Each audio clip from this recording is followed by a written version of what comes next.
It all started about a year ago, when times were slow. I called an organization that seemed to be having some problems. Their name was plastered all over the trade papers. The organization, the IFFHSAOHI, an acronym I actually had heard of, the Institute for Freight Handling Safety and Occupational Hazards International Incorporated. They were under severe industry pressure to solve the problem of an increase in accidents relating to freight handling tools. They needed help and wanted to see me that day.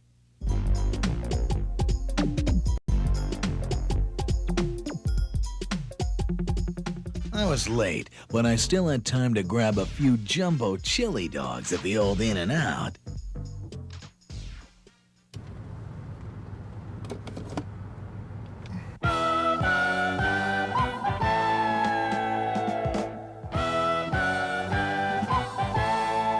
I met Donald Lang at his office on the east side of town.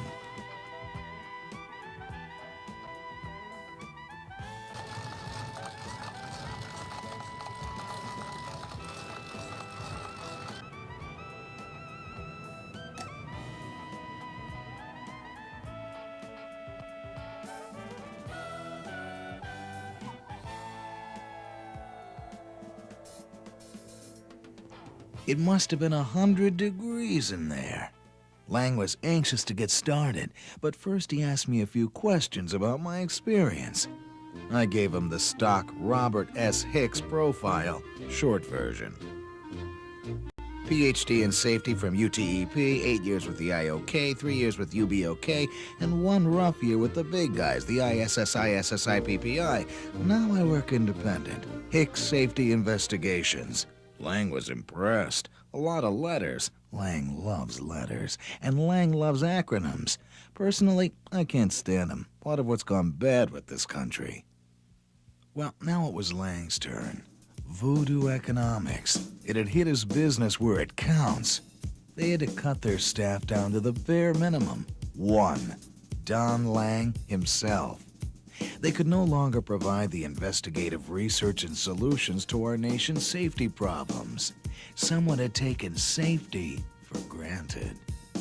Now a major problem crops up and everyone starts pointing fingers. Freight tools, hundreds of injuries, broken toes, feet, hands, cuts, back strains, and everyone points to the Johnson Bar, which Lang says is not necessarily the truth. The fact is there are many freight handling tools, all capable of such carnage, but no one knows which tool is really doing all the damage. Someone needs to find out. They need to isolate it, terminate it if necessary. And he wanted me to be the one. I accepted the challenge. Low pay, yes, but 1 less broken toe would be worth it. I didn't get into this business to glide down a golden path to fortune. I believe in safety.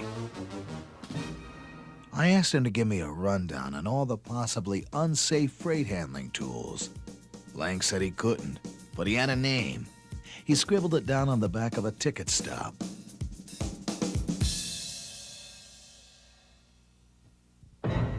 I set up an early meeting with Mr. S. Smith. He ran an old bookstore.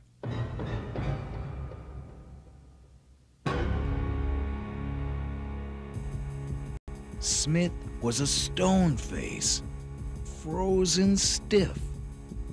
I called his name. Blank stare. Nothing.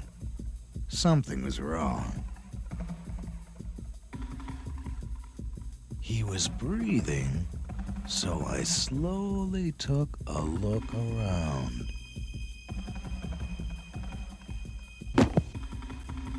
Smith was okay. He apologized for his frozen condition. He couldn't control it. It was the result of a swift clonk to the head administered by an old freight handling tool, a Johnson bar. It happened in the early 70s when he worked as a longshoreman.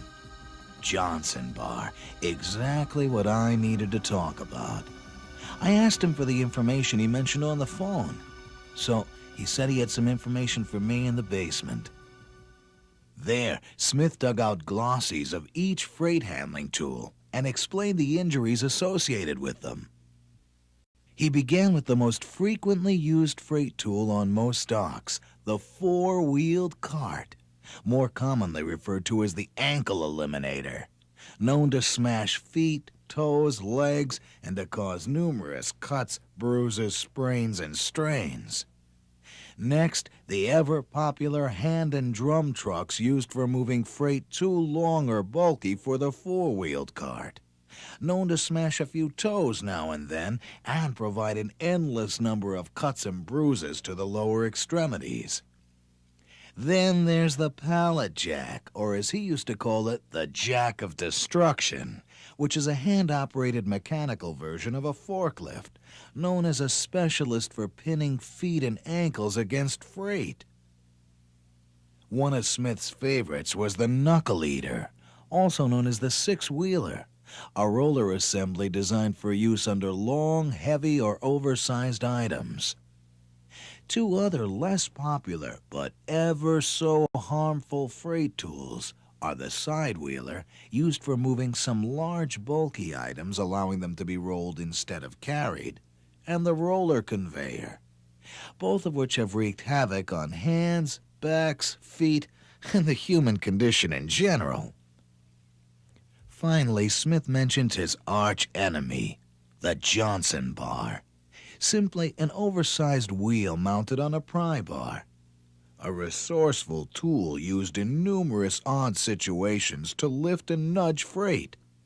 Mr. Johnson bar isn't as popular as it was before the advent of the forklift, but it has been the sole cause of an endless number of back, leg, and feet injuries, as well as the occasional blow to the head. Then he ended his description of the tools by saying that these were just the most common freight handling tools. There are an endless number of tools, all of which have drawn their share of blood. Then the lights went out. When they came back on, Smith was gone. He vanished. I looked around a little and then took off. I still had a case to solve.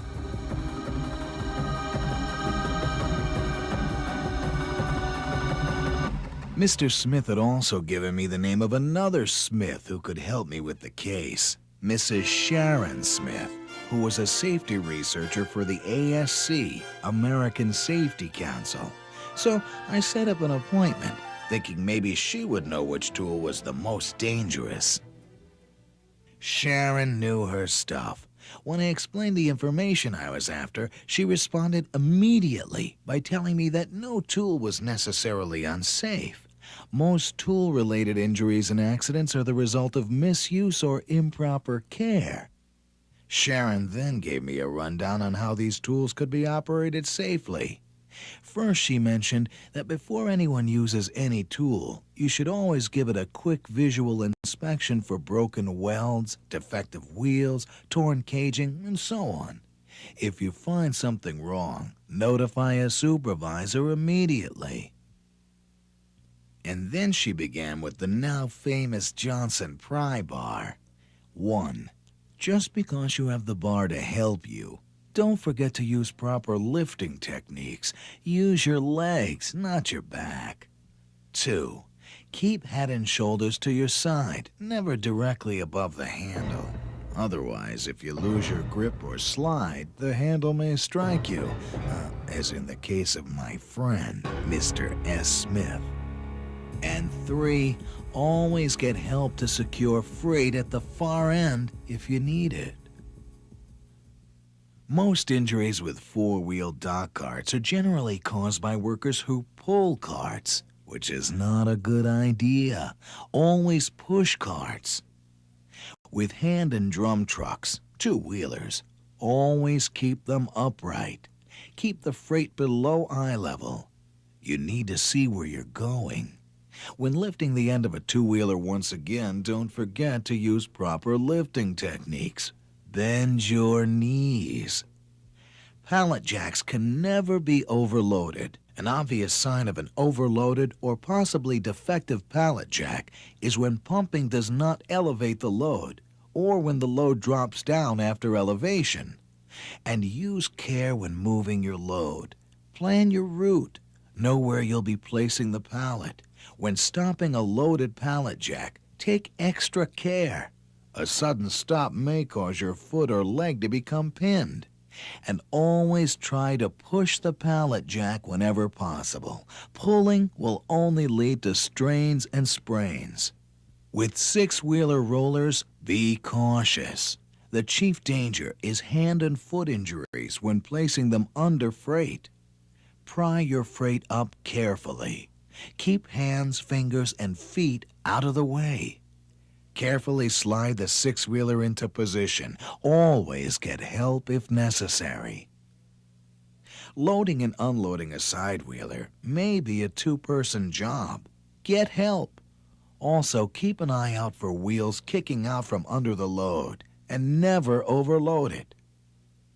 Finally, when using a roller conveyor, first, like any tool, remember to give it a quick visual check for damage. Always place it on a slight angle and be sure it's secure. And keep fingers away from the rollers. Sharon said these are just a few general safety tips. By communicating these on an ongoing basis and providing some hands-on training, needless injuries can be reduced. We have to encourage everyone to be advocates for safety. I knew what Sharon meant. In fact, I dedicated my life's work to the subject.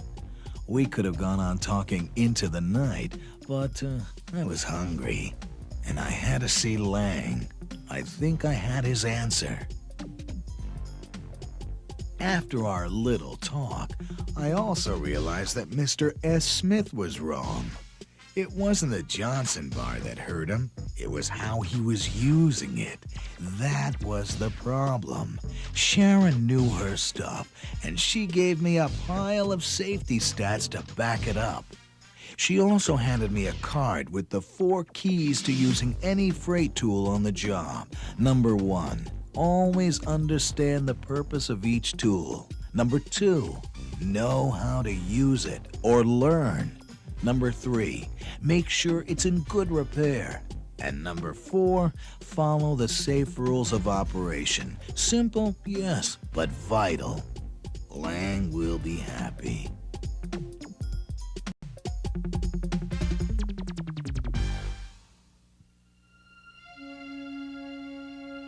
Strange. Power must be out.